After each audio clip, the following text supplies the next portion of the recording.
Reading from the Holy Gospel according to Matthew.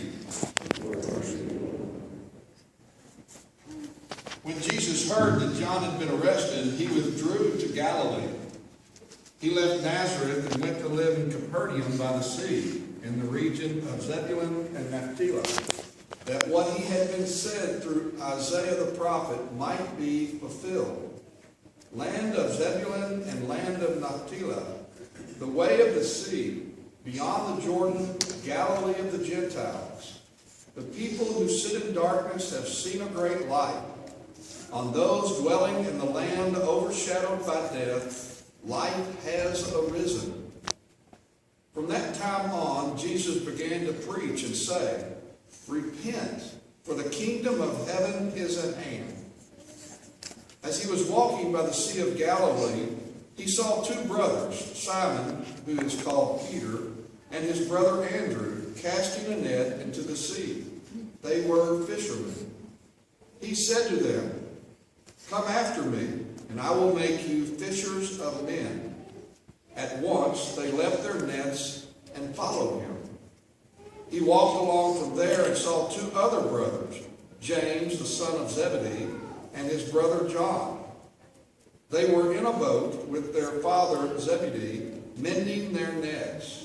He called them, and immediately they left their boats and their father and followed him. He went around all of Galilee, teaching in their synagogues, proclaiming the gospel of the kingdom, and curing every disease and illness among the people. The gospel of the Lord.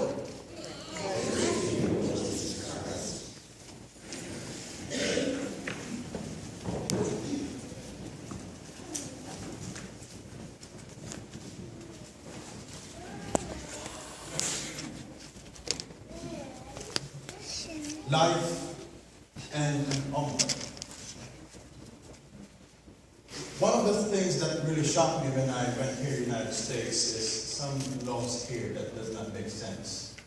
But before I go to that point, let me tell you a story. 3 weeks ago, a good friend of mine, I'm becoming friends with his family here in Somerset. They wanted to give me this gift. A little puppy. Because they have 5 puppies and they want to get rid of them. Because of course, it is very expensive to have puppies, and they are all Shih Tzu. And then they have that last one, and they want that one to give it to me. Then I think it is the ugliest one. Father, here you are. So I said to myself, I really like that dog. I like that breed of dog. But I had second thoughts about it. Because I'm always out. I'm always working. And I might neglect to feed that dog. And besides, I already have 12 babies. I mean fish, not babies. That's not my own kids. But I have those, and then having another dog, it's kind of, I might neglect them. That is one of the shocking things here in the United States. When you abandon a dog or a cat, you can be in prison. If you kill a dog and mistreat a dog, beaten to death or beaten half dead, you can get in prison and pay fines. But if you abort a baby, nothing will happen to you.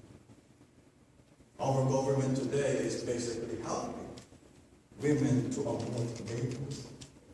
But is that inside a mother's womb, is that only a lump of blood or a thing that we just get out and abort it? Is pregnancy a disease? Do we have the right to kill an innocent baby? Other women or other movements tells us that the woman has the right of his own body. But mind you, the body of a human person, the body of a female, is it? Yeah, it's her body. But that being inside of your womb is not your own body. That is a body of someone else who is so innocent, does not have any fault of his own of being born. But have we respected that? There are a lot of women who have this kind of situation, abortion. And after the fact, they are all affected by it. Big smile. And not only them, even the fathers of this unborn children. They are also affected. But my dear brothers and sisters, if this would happen to you, the mercy of God will always be upon you.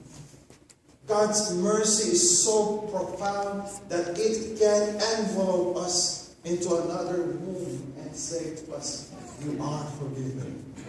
St. John Vianney tells us, mercy of God is quicker than a mother rescuing her children from a furnace. I just remembered one of the things that I had experienced when I was growing up. Probably I'm old as Gregory right there. I have this rebellious act, this rebellious attitude of mine because I was an adolescent. So I wanted to go outside and mingle with my friends until the crack of dawn. And I was in an urban area, very sick, and drugs, gangs are over the place. And then of course when I go back home during that dawn, my mom will always wait for me, and then when she sees me, she will always nag at me until probably until 7 o'clock. Just because she was so angry at me and she is so worried about me. But one time when I went back home, I saw the gate. It was locked. And she was not afraid. What I did, I climbed up the gate, managed to open the door, and I saw her at our dining table, crying, grieving, and waiting for me. And once she saw me, she embraced me and she told me, I just love you.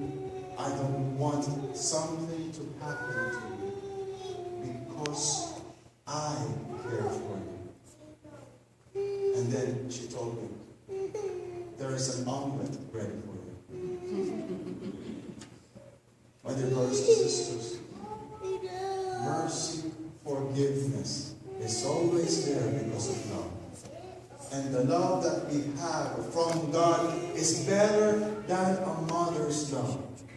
And what is in store for us after forgiveness is just like that special omelet wherein we will cherish that for the rest of our life. My dear brothers and sisters, let us repent, for something special is in store for us